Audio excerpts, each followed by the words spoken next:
I see why you like to come out here. Would you mind explaining it to your mother? I love to watch my father paint. Or really, I love to hear him talk while he painted. I learned a lot about my dad that way. He told me all sorts of things, like how he got his first job delivering hay and how he'd wished he'd finished college.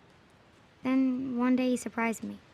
What's going on with you and Bryce Lasky? What do you mean? Nothing. Oh, okay.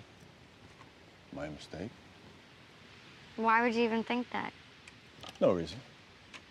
Just that you talk about him all the time? I do. Mm-hmm. I don't know. I guess it's something about his eyes. Or maybe his smile.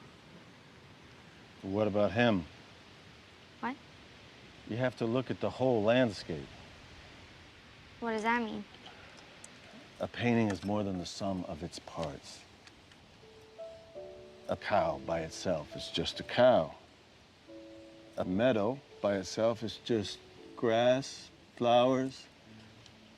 And the sun peeking through the trees is just a beam of light. But you put them all together, and it can be magic. I didn't really understand what he was saying until one afternoon when I was up in the sycamore tree. I was rescuing a kite. It was a long way up, higher than I'd ever been. And the higher I got, the more amazed I was by the view. I began to notice how wonderful the breeze smelled, like sunshine and wild grass. I couldn't stop breathing it in, filling my lungs with the sweetest smell I'd ever known.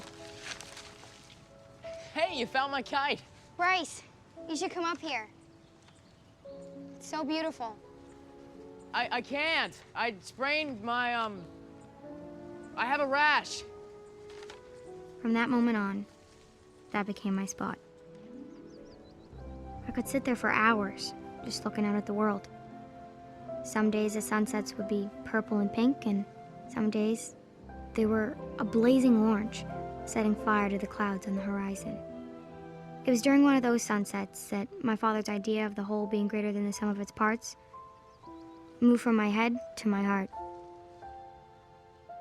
Some days I would get there extra early to watch the sunrise. One morning, I was making mental notes of how the pink and orange streaks of light were cutting through the clouds, so I could tell my dad, when I heard a noise below. Excuse me! Excuse me! I'm sorry, but you can't park there. That's a bus stop. Hey, what are you doing up there? You can't be up there. We're gonna take this thing down. The tree? Yeah? Now come on down. But who told you you could cut it down? The owner. Why? Because he's gonna build a house and this tree's in the way. So come on, girl, we got work to do. You can't cut it down. You just can't. Listen, girl, I'm this close to calling the police. You are trespassing and obstructing progress on a contracted job. Now either you come down or we're gonna cut you down. Go ahead. Cut me down. I'm not coming down. I'm never coming down. Bryce, you guys, come up here with me. They won't cut it down if we're all up here. Bryce, please don't let them do this. Come on, you guys. Bryce, please, you don't have to come up this high, just a little ways.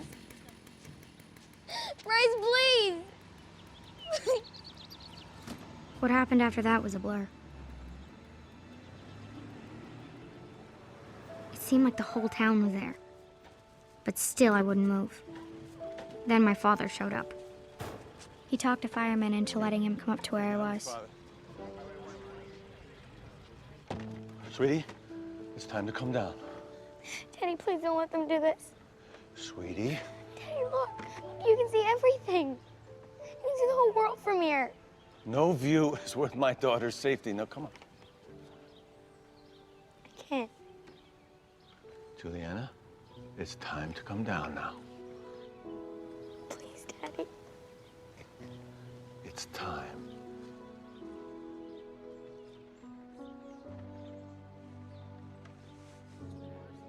And that was it. I must have cried for 2 weeks straight.